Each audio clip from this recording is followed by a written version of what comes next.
Today's lecture will look at post-war prosperity and Cold War fears between 1945 and 1960, and it will be divided into 4 parts.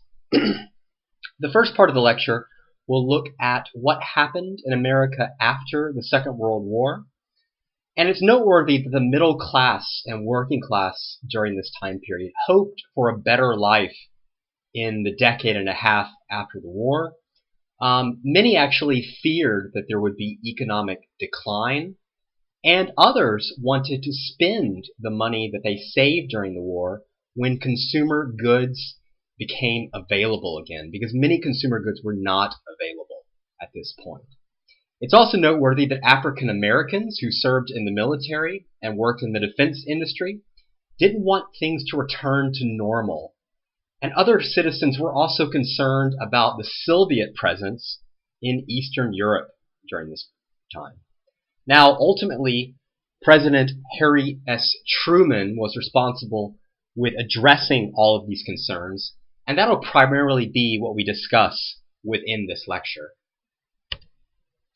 Now, one of the first things that Harry Truman was charged with was returning everything to normal in terms of the military. And his first task was to demobilize the military and reintegrate the veterans into everyday life. Now, he was given pressure to demobilize very quickly. In fact, there was a group of veterans known as the Ohio Boys, and Ohio in this case stood for Over the Hill in October, who threatened to vote for Republicans if they weren't home by Christmas 1946. Now, as you'll remember from the previous lecture, Harry Truman was a Democrat, and he was really worried about this, and it put a lot of pressure on him. Now, it's noteworthy that not everyone wanted the Army to shrink, especially individuals within Truman's government itself. The Secretary of the Navy, who was named James Forrestal, and the Secretary of War, who was Robert P. Patterson at this point, warned Truman in October of 1945, immediately after the war finished, that a rapid demilitarization would actually threaten the United States' position in the world. However, Truman ultimately agreed to demilitarize and to demobilize the Army because he really felt powerless in the face of so much antagonism, both abroad and at home. Now, ultimately, the military was reduced from 12 million in June 1945 to 1.5 million in June 1947. So this is an extremely large decrease. Women were also let go from their jobs to make room for returning soldiers during this point. However, it's noteworthy that women still made up 1/3 of the labor force in the 1940s and 50s. Now, it was not easy for soldiers to readjust once they were brought home by Truman, and many of these individuals faced a number of psychological issues and depression. Many worried that they wouldn't be able to find work. Some thought that wives or children wouldn't welcome their presence, and in fact, this was indeed the case in many instances, especially among children who had gotten used to being only with their mothers. Moreover, doctors during this period also warned those on the home front, the women and the children, that the returnees might be difficult to live with because of these psychological problems, and this was something that America had to deal with as well. Now, one of the things the United States also had to deal with during this period was how to provide for the soldiers once they returned. And it's noteworthy that before the end of the war, actually, Congress passed the Servicemen's Readjustment Act, which is better known as the GI Bill.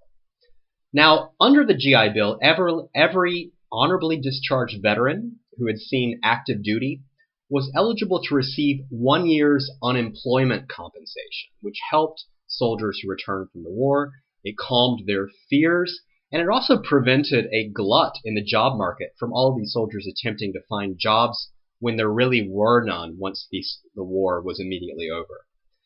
The GI Bill also gave them the opportunity for a better education, and it paid the tuition at a college or a vocational school of their choice, and also gave them a stipend to live on. The result of this was ultimately a dramatic increase in the number of students during this period. In fact, in 1940, during the war, right before the war, only 5.5% of American men actually had a college degree. However, in 1950, after the GI Bill was passed, 7.3%, or 2 million individuals, actually took advantage of the GI Bill. And this created a skilled labor force that really helped the economy in numerous ways. Now, it's noteworthy that not all veterans could take advantage of the GI Bill or had equal rights under the GI Bill. It's noteworthy that African American veterans could only use benefits to attend schools that actually accepted black students.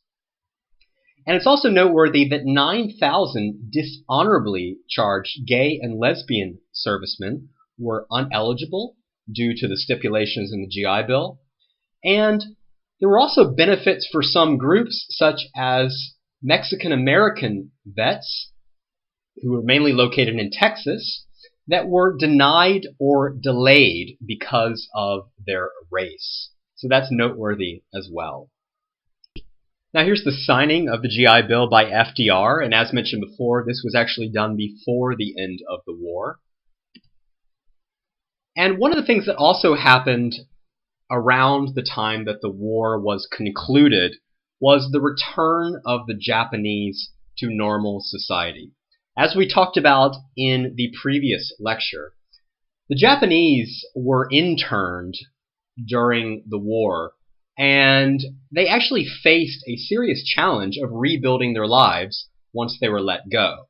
It's noteworthy that in December 1944, before the war was over, President Roosevelt actually declared an end to forced relocation, and in January 1945, all of the Japanese men who were interned were free to return home.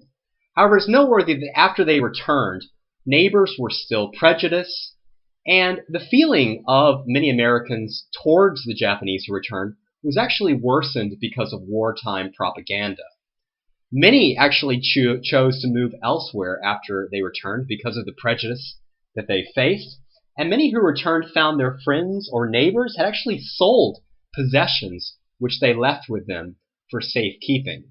Moreover, many times their homes were vandalized, their farms were destroyed, and companies that they owned were even boycotted by many former customers. Now, Truman's main political action during this period was what was known as the Fair Deal.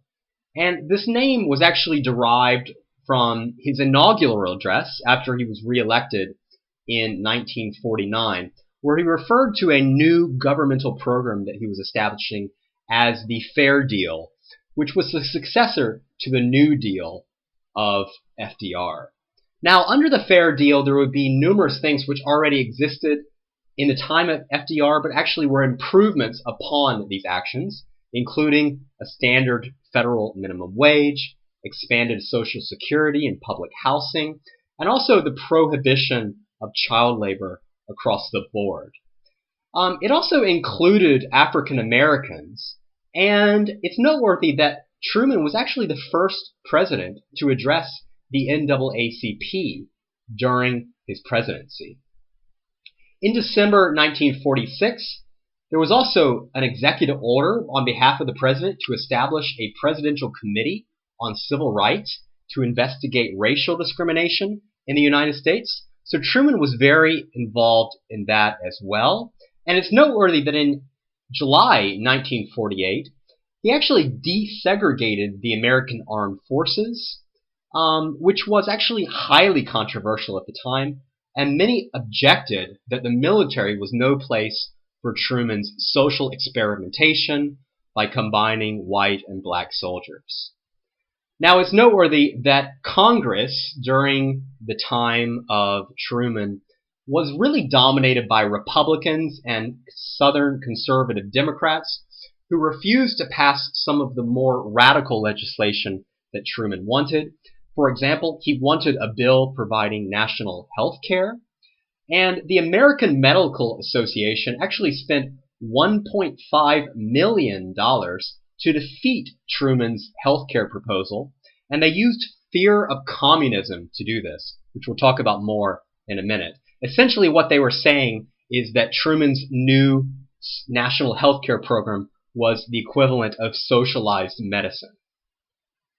Now, they also refused during this period to make lynching a federal crime, which, as we've discussed before, was a major theme during this period. And they also refused to outlaw the poll tax, which primarily affected poor Americans and African Americans. Finally, they also rejected a bill that would have made Roosevelt's Fair Employment Practices Commission, which we talked about before, permanent. And as mentioned before, this prohibited racial discrimination by companies that did business with the federal government. However, it's noteworthy that it did pass during this period. Congress did pass what was known as the Taft-Hartley Act, which limited the power of the unions, and Truman ultimately vetoed this, and it went against the actions of Truman's predecessor, Franklin Delano Roosevelt, as well. Now, this ultimately brings us to the Cold War, and it's noteworthy that the U.S. had a long history of avoiding foreign alliances that might require troop commitments abroad before the Cold War began. However, in the post-World War II world, Britain and France were highly weakened and didn't have the sort of power that they had before, and the U.S. realized that they must make a shift from their isolationist policies before the war to more active engagement in the world to prevent the spread of communism. Now, Harry Truman was already very troubled by Soviet actions in Europe before the war finished. He really disliked the concessions which were made at Yalta by President Roosevelt, which allowed the USSR to install a communist government in Poland. And at the Potsdam Conference, he also opposed Stalin's plans to demand large reparations from Germany out of fear that basically what would happen, or what happened before the Second World War, would happen again. Now, finally, an agreement was made at Potsdam, but this was the last time that the Soviet Union and the United States cooperated for a very long time. Each thought that their own economic and political system was superior, and this ultimately drew these two superpowers into a long, drawn-out conflict, which really occupied and preoccupied the attention of the world for decades. Now, ultimately, this decades-long struggle between the United States and the Soviet Union for both technological and ideological supremacy was known as the Cold War.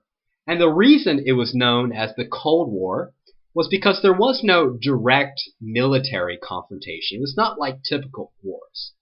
Rather, the two sides fought with other weapons like espionage, surveillance, political assassinations, propaganda, and finally the formation of alliances with other nations.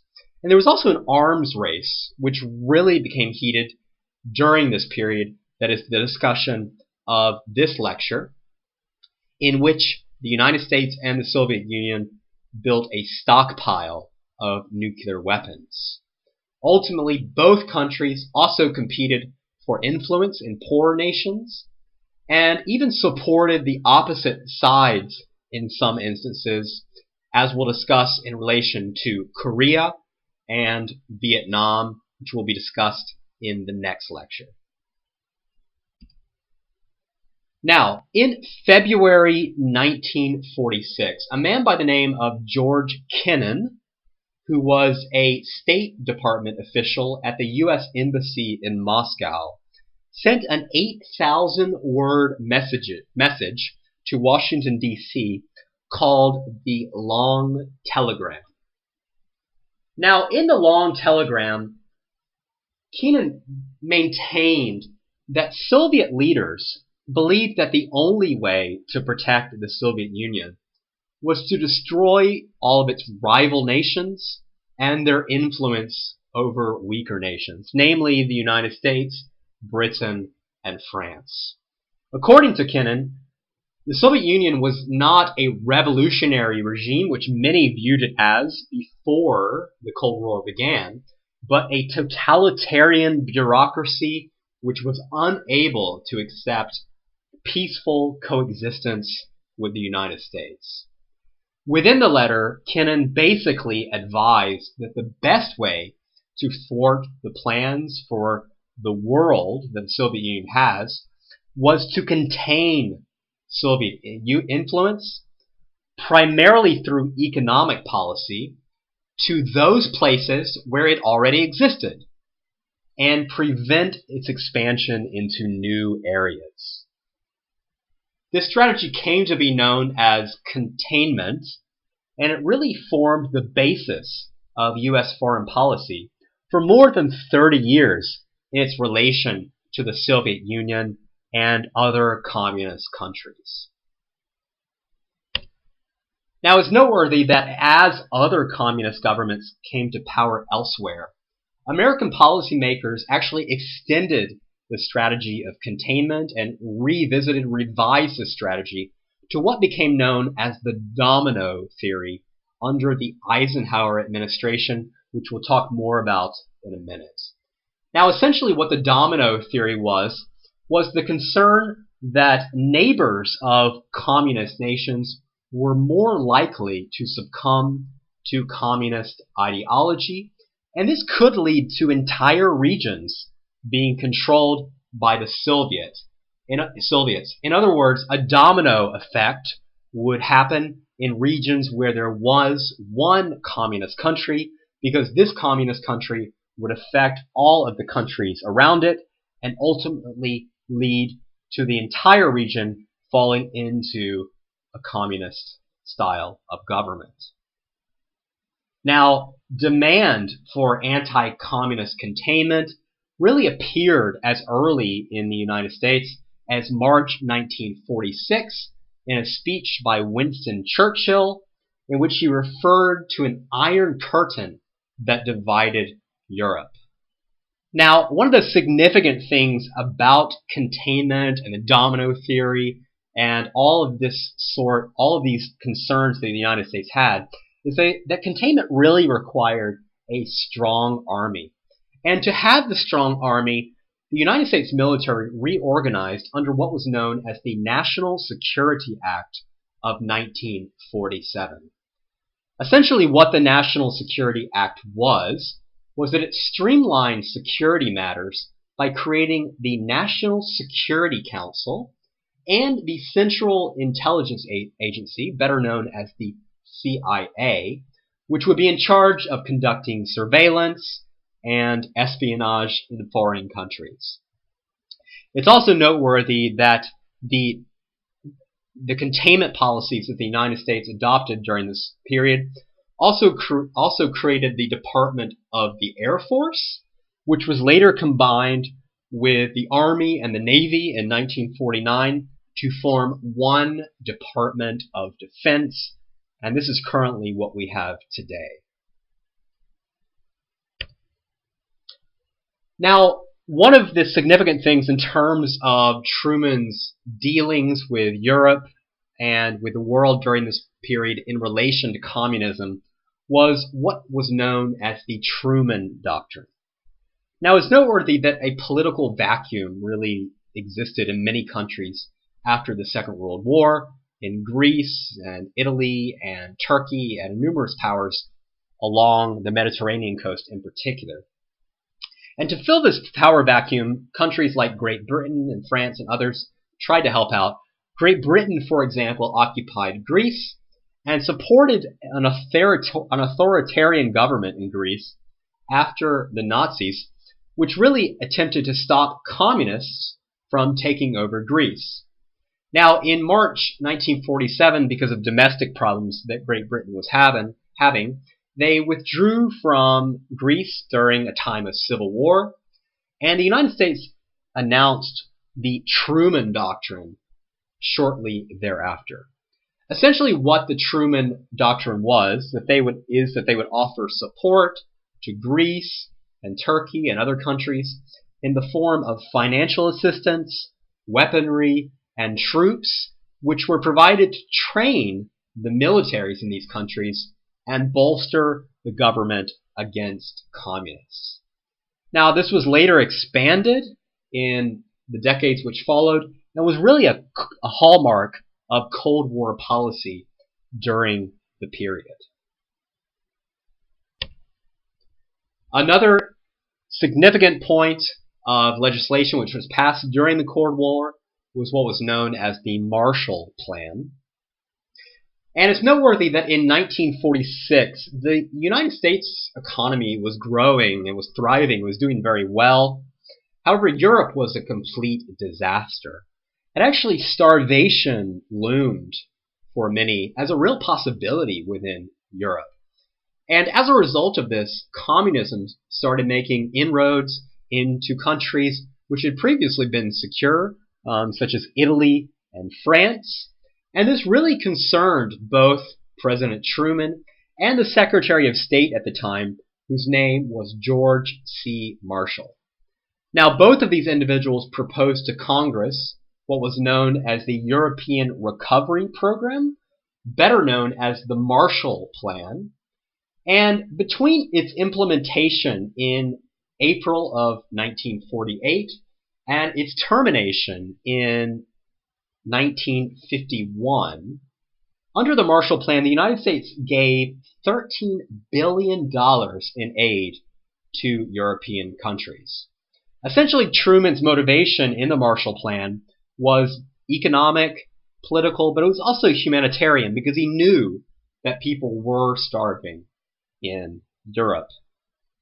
And basically, the plan stipulated that in order to get money, the countries had to work together and work with the United States. Basically, by doing this, it sought to undercut any support for the Communist Party and any Communist Party members, because if a country was communist, they would not work well with the United States and therefore would not be entitled to the Marshall Plan. Now, much of the money under the Marshall Plan also had to be spent on American goods, which also benefited the United States economically and boosted the post-war economy in the U.S. Now, it's noteworthy that Stalin ultimately thought that the Marshall Plan was bribery. And the USSR, which as a European country was eligible for the aid under the Marshall Plan, actually refused aid and forbade all Eastern European countries to accept it. However, the countries which did accept the payments from the Marshall Plan did do better, and it helped them throughout this period. Now here's a picture of George C. Marshall, who the Marshall Plan is named after. Now this brings us to another significant event during the Cold War, or the early phase of the Cold War, namely what to do in Germany and how Germany was dealt with, which ultimately led to a famous event during the Cold War known as the Berlin Airlift. Now, it's noteworthy that after the war, there was really a lack of consensus with the Soviets on what to do in Germany. And this led the United States, Great Britain, and France, who, as mentioned in the previous lecture, all had a quarter of Germany during this period, to form a single step, a single state. And in 1946, they actually took steps to do so. But the Soviets really feared this. And 3 days after the Western Allies authorized a new currency in the West, namely the Deutsche Mark, Stalin ordered all land and water routes to Western zones in Berlin to be cut off. And he did this in June of 1948. Essentially, he hoped to starve the inhabitants of Western Berlin into submission and prevent the ideals of capitalism from spreading into Eastern Germany. Now, the Allies began to deliver supplies to West Berlin by air, which is known historically as the Berlin Airlift.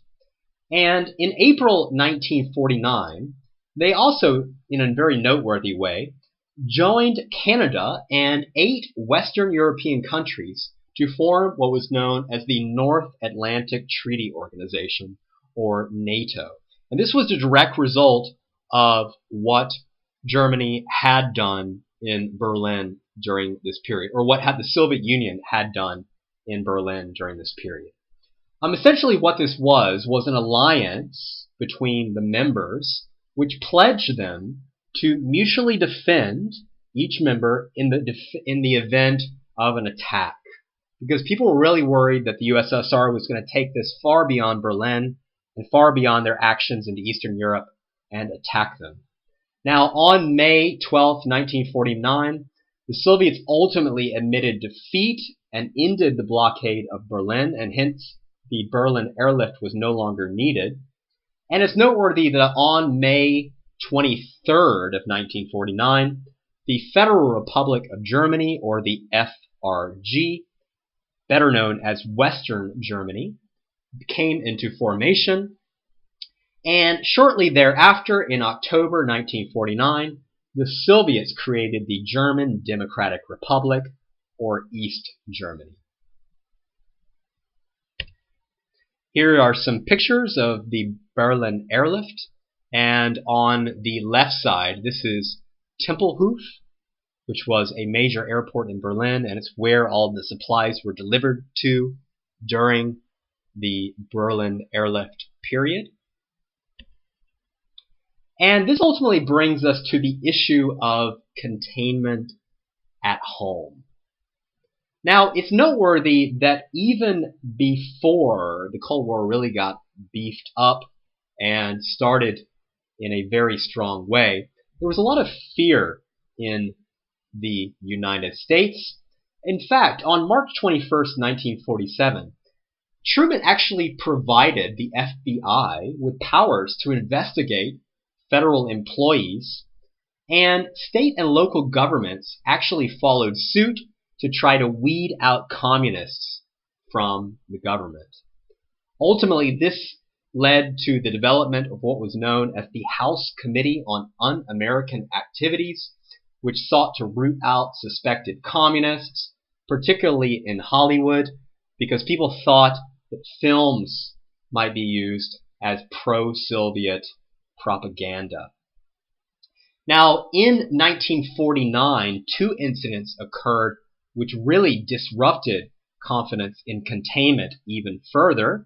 The first was on August 29th, 1949, when the Soviet Union exploded its first atom bomb. And the second was on October 1st, 1949, when the Chinese Communist Party won the Chinese Civil War and Mao Zedong came to power. Now, the Civil War had been going on since 1927. Now, there were suspicions immediately after this that spies passed bomb-making secrets to the Soviet Union, and communist sympathizers had actually hid information which would have enabled the United States to ward off communist victory in China. And one of the most outspoken critics of this was in February 1950, when Wisconsin Senator George McCarthy, who was a Republican and not in the same party as Truman, charged in a speech that the State Department was filled with communists. Immediately after that, there was an arrest of several individuals, including Klaus Fuchs in Great Britain. And basically he was charged with passing nuclear secrets to the Soviets, which he gained while working on the Manhattan Project. Fears increased as a result of this. Other individuals in America were also suspected and implicated. Later, there was also a trial of suspected American spies, including Julius and Ethel Rosenberg, and both were executed in June of 1953, despite a lack of evidence against them. And it's noteworthy that even decades later, evidence found that Julius and not Ethel had given info to the USSR. So therefore, Ethel was executed unjustly. Here's a picture of Joseph McCarthy. He's the individual on the left. Now, the first big test during the Cold War was the Korean War. And this was really a test of containment and the domino theory, which we talked about before. Now, as mentioned in the previous lecture, the USSR was granted control of North Korea at the end of the Second World War, and the United States got the South. Now, Stalin ultimately had little interest in unifying the North and the South, but the leaders of North Korea at this time did.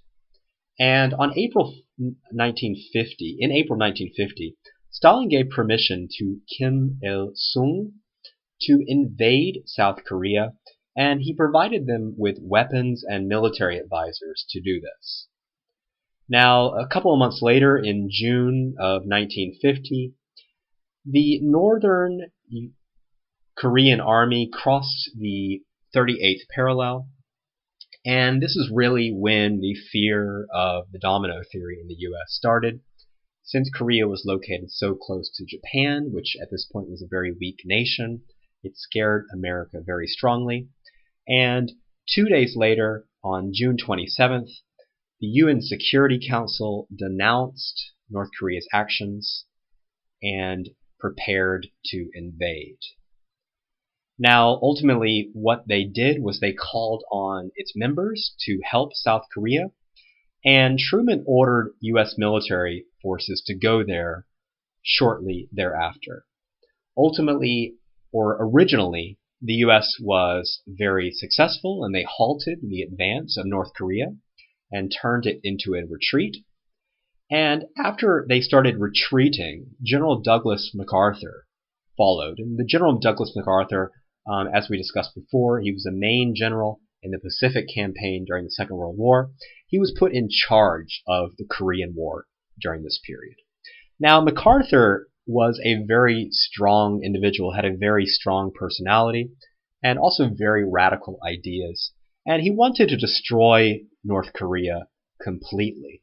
And he ultimately had the support of Truman to do this. However, shortly after MacArthur starts moving up into North Korea, the Chinese supported North Korea with troops, and this caught the United States by surprise. Essentially, after this, the Chinese and North Korean troops advanced on South Korea, pushed MacArthur's troops back, and invaded the capital of South Korea, Seoul, shortly thereafter. Now, MacArthur urged Truman actually to use nuclear weapons against China as a retaliation, as crazy as that might sound. However, Truman, the last thing that he wanted was a broader war in Asia, particularly against a superpower like China. And ultimately, MacArthur was very unhappy about this. And he voiced his disagreement in a letter to a Republican congressman, which later became public and shed a very bad light on MacArthur and Truman. Now, in April 1951, Truman accused MacArthur of insubordination and relieved him of command in Korea. However, when MacArthur returned to the United States, he was still very popular, and he received the largest ticker tape parade in U.S. history in New York at the time. Ultimately, in July 1951, U.S. forces finally pushed North Korea and the Chinese back across the 38th parallel, and peace talks were finally able to commence. And on July 27th, 1953, armistice was officially signed, and an official border was agreed upon, which was very similar to the original border which was drawn up at the 38th parallel. Now, it's often underestimated, but the Korean War was a very tragic event in terms of casualties. 5 million people died in the 3-year conflict. 36,500 of these were U.S. soldiers, and it's noteworthy that a majority of the 5,000 were Korean civilians. Now, here's a picture of the 38th parallel and gives you some information about the advances and retreats and the pushings forward and backwards of both the North Korean army and the South Korean army led by General MacArthur. And this ultimately brings us to part 3 of the lecture, We Like Ike, namely Dwight D. Eisenhower. Now, ultimately, Truman declined to run again for president after his second term, and the Democrats nominated Illinois Governor Adlai Stevenson, and the Republicans nominated Dwight D. Eisenhower, who, as mentioned in a previous lecture, was the European chief commander during the Second World War. Now, Eisenhower ultimately campaigned on the promise to end the Korean War, and by this point the public was really weary of the conflict, much like they would become weary of the Vietnam War as well. Eisenhower also vowed to fight communism both at home and abroad, and his commitment to fighting communism was ultimately demonstrated by his choice of running mate, who was a man who would later become President of the United States as well, by the name of Richard M. Nixon, who was a congressman at the time, and made a name for himself by pursuing communists, including federal employees and suspected Soviet agents like Alger Hiss. Now, ultimately, Eisenhower won the 1952 election very easily, and when he took power, he employed a very military style of leadership, which we'll talk more about in a minute. Essentially, what I mean by this is that he was calm, however, he was also willing to delegate authority regarding domestic affairs to cabinet members. Really, what Eisenhower was really focused on was foreign policy. And it's noteworthy that Eisenhower was also very nonpartisan. Even though he ran under the Republican Guard, he really had a lot of ideals and policies which really flew in the face of conservative ideology. For example, while he sought to balance the budget, he did retain the New Deal, which was very progressive, and he also expanded Social Security. Now, to balance the budget, which was one of the primary things that Eisenhower wanted to do, he ultimately switched from an emphasis on larger conventional forces, larger military forces with individuals, with soldiers at the helm, to an emphasis on greater stockpiles of nuclear weapons, which he thought could be used as a deterrent. And his New Look strategy, as it was called, embraced nuclear massive retaliation. Essentially what this was is that if the Soviet Union decided to attack the United States with a nuclear weapon, the response would be so devastating because of the stockpiles of nuclear weapons, and they would attack so quickly after the attack that it would not be possible to respond. Now, the United States during this period started preparing cities and schools for nuclear attacks, and they also made a lot of strides with technology during this period in an attempt to predict and control nuclear attacks.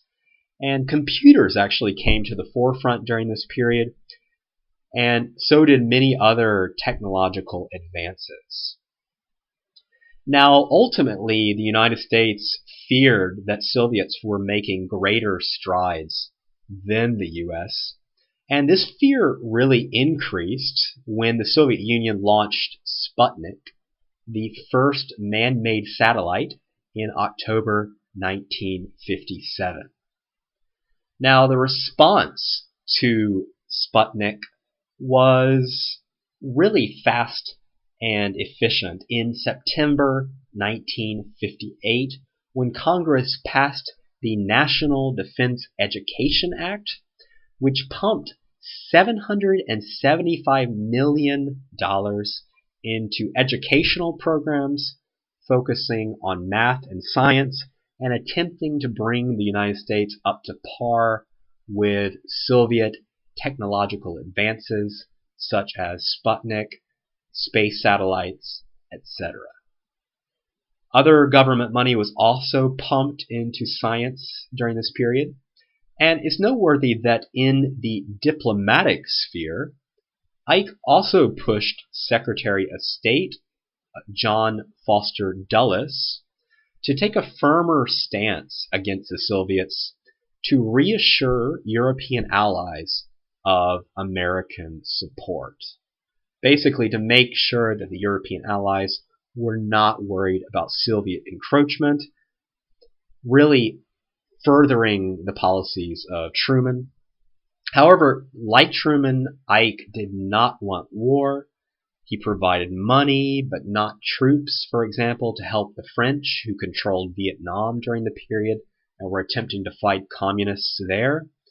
And he also took no steps when Hungary tried to break free from Soviet domination in 1956. Here's a picture of Dwight D. Eisenhower. And this ultimately brings us to another trend which happened during the Eisenhower administration, namely the development of suburbs. Now, although Ike's presidency was marked by fear, by the spread of communism, their fear of spread of communism, and things like Sputnik and other Cold War issues, it was also a time of peace and prosperity in the United States itself.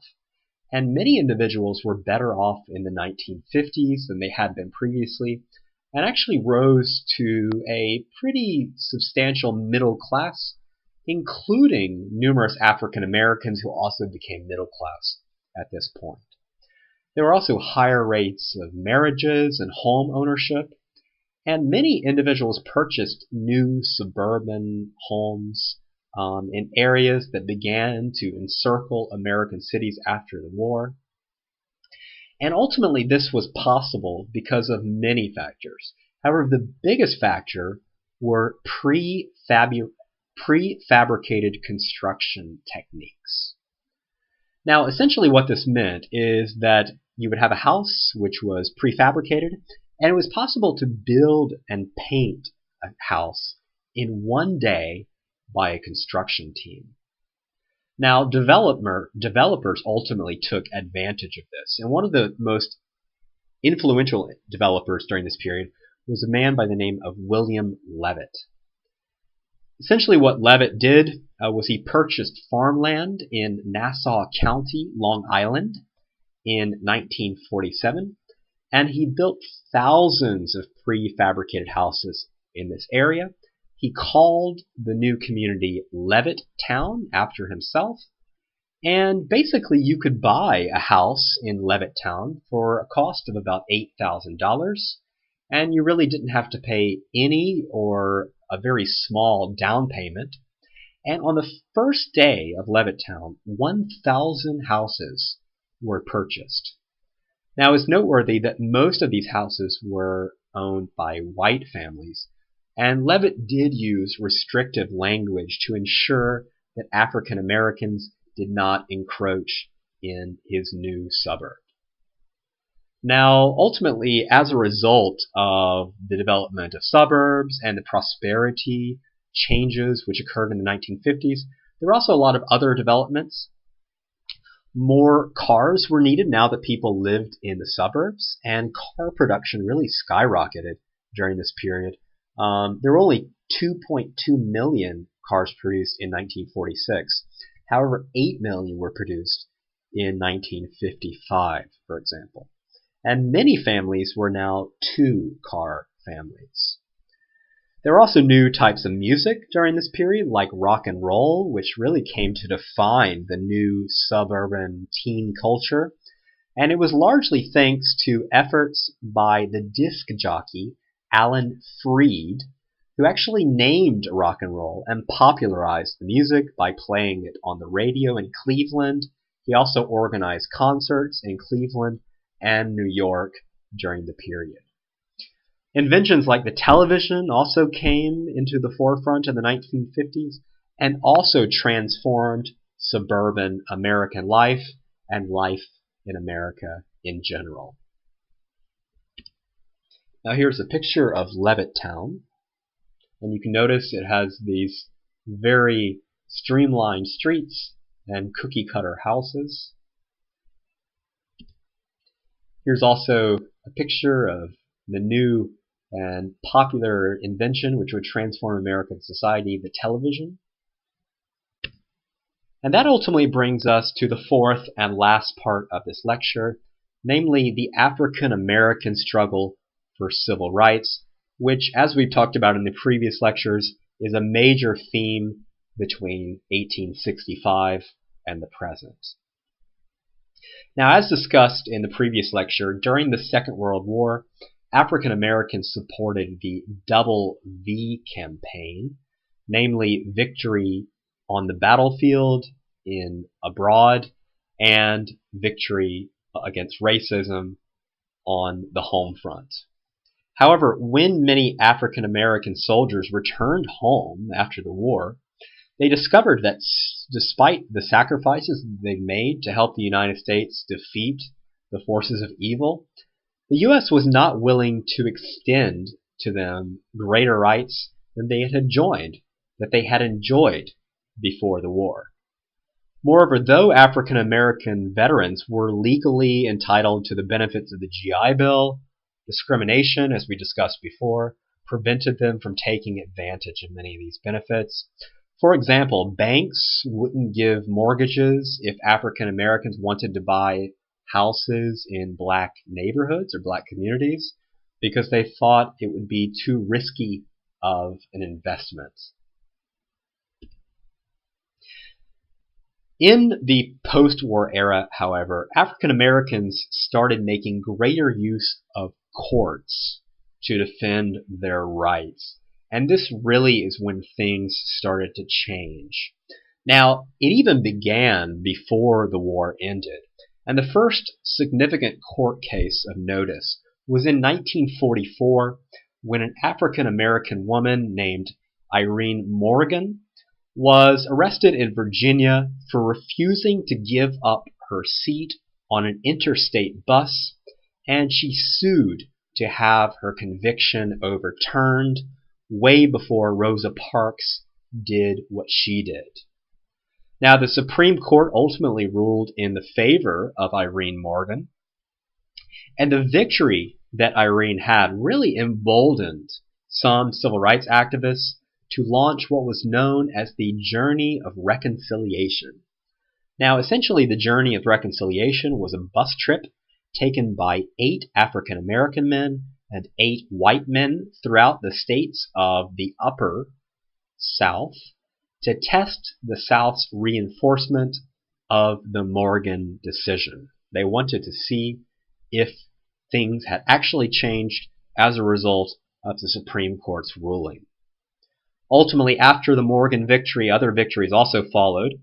In 1948, there was the famous case of Shelley versus Kramer.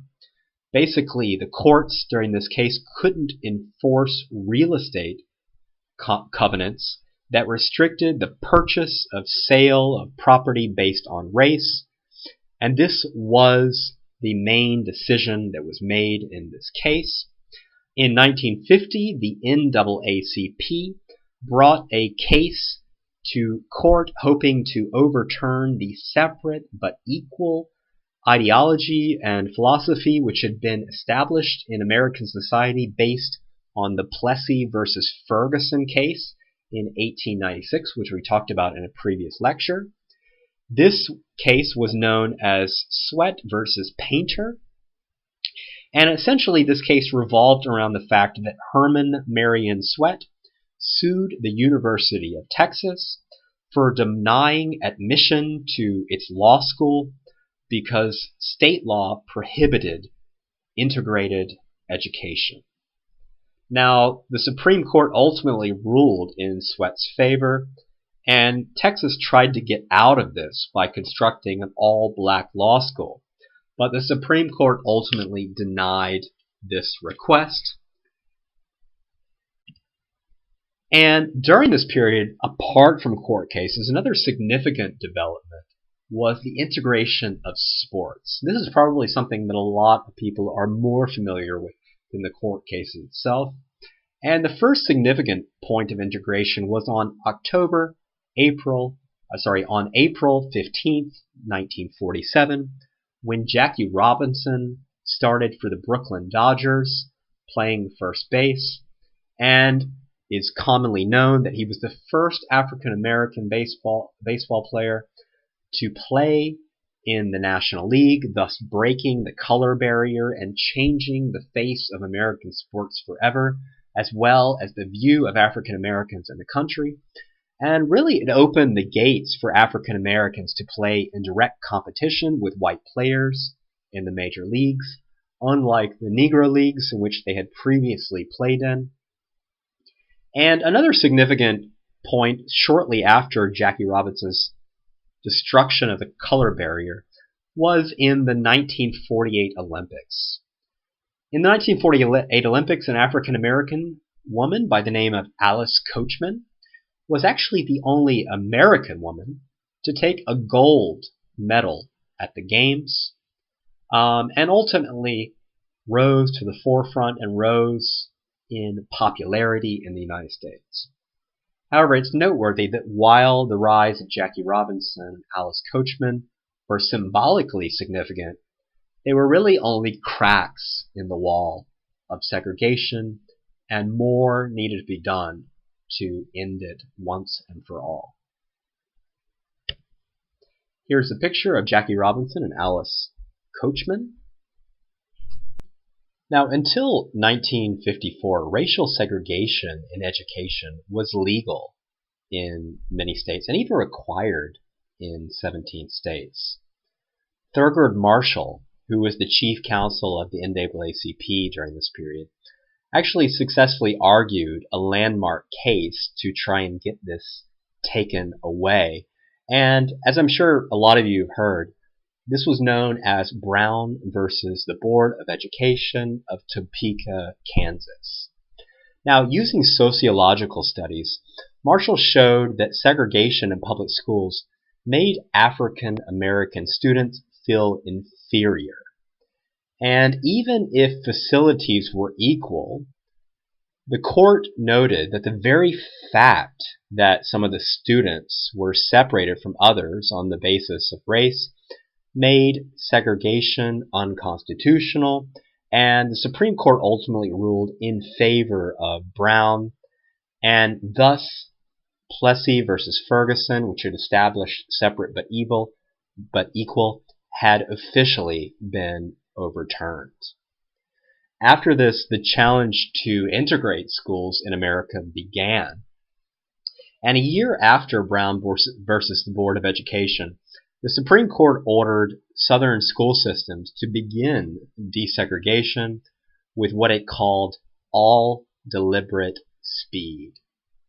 Now, after this, some schools voluntarily integrated, but others proceeded very slowly and didn't proceed with deliberate speed.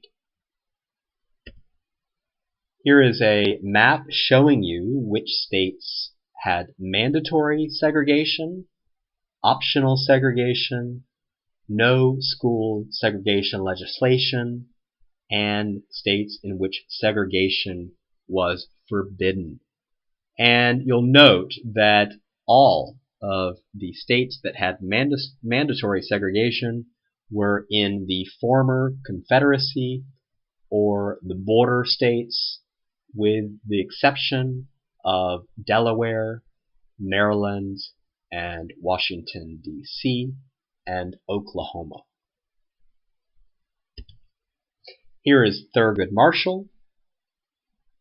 He is actually the individual on the far right-hand side. And here is an act to stamp out Mississippianism and join the NAACP.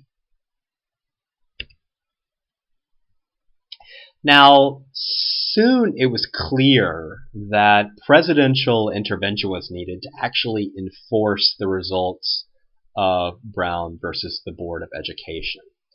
Now, Eisenhower didn't agree with the decision made by the Supreme Court in Brown versus the Board of Education, and he really didn't want to enforce or to force Southern states to integrate their schools.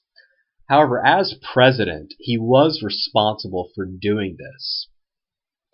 Now, in 1957, Central High School in Little Rock, Arkansas, was forced to accept its first 9 African American students, which were known as the Little Rock Nine.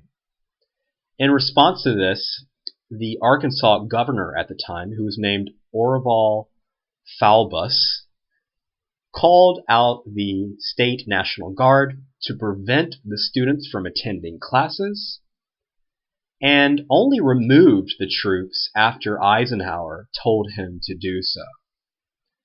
Now, a subsequent attempt for the students to go into the high school resulted in mob violence, and after this, Eisenhower placed the Arkansas National Guard under federal control and sent the U.S. Army's 101st Airborne Unit to escort the students, the 9 students, to and from school, as well as from class to class. Now, it's noteworthy this is the first time since Reconstruction that federal troops protected the rights of African Americans in the South. However, even while the troops were with the Little Rock Nine, they were still insulted, harassed, and even assaulted violently, but still returned to school each and every day. And by the end of the year, the first African American student actually graduated from Central High School in Little Rock, Arkansas. Now, as a result of this, beginning in the 1958-1959 school year, Orval Faubus ordered all of Little Rock's public schools to be closed to prevent further integration. However, in 1959, the Supreme Court ordered them to reopen, and desegregation was told to continue. Here is the Little Rock Nine with the U.S. Army's 101st Airborne Unit. Now, ultimately, as a result of what happened in Arkansas, the white reaction was very, very swift. Other states closed schools, just like what Orval Faubus did. Parents withdrew their children from school. And in 1956, 96 members of Congress actually signed what was known as the Southern Manifesto, in which they accused the Supreme Court of misusing its power and violating the principles of states' rights, which maintained that states had rights equal to those of the federal government and could not force individual states to have integration policies. During this period, violence also erupted in the South. An African American boy from Chicago named Emmett Till was even murdered in 1955, and this shocked whites and blacks in the South and throughout the nation. Now, one of the individuals who was shocked and was inspired by Till's death was a woman by the name of Rosa Parks, who was an NAACP member and lived in Montgomery, Alabama. Now, Rosa Parks ultimately became the face of the 1955-1956 Montgomery bus boycott. And essentially, this boycott began because city ordinances in Montgomery segregated the city's buses, forcing African American passengers to ride in the back section while white passengers rode in the front. The black passengers also had to enter through the rear of the car, or the rear of the bus, and they also couldn't share seats with white passengers. And it's noteworthy that if the front was full, a black person in the back had to give up the seat for a white person who wanted to sit down. Now, ultimately, all this culminated in December 1st, 1955, when Rosa Parks refused to give up her seat to a white man, and the Montgomery police arrested her.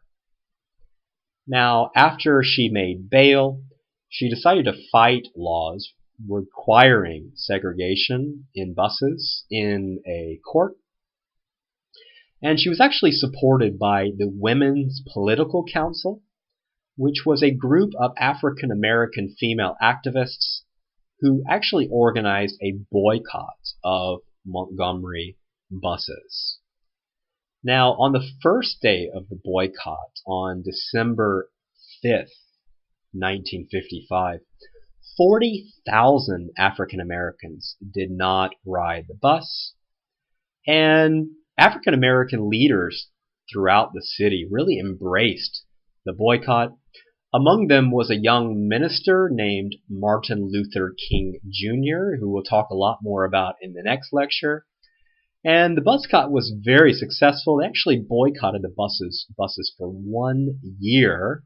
To manage this, they organized carpools, they had black taxi services, and they also walked whenever they could. And finally, in June 1956, the Alabama federal court found the segregation ordinance unconstitutional. The city of Montgomery ultimately appealed this ordinance, but the Supreme Court upheld the decision, and the buses were officially desegregated in Montgomery, thus starting a significant issue or a significant movement in the search for civil rights among African Americans.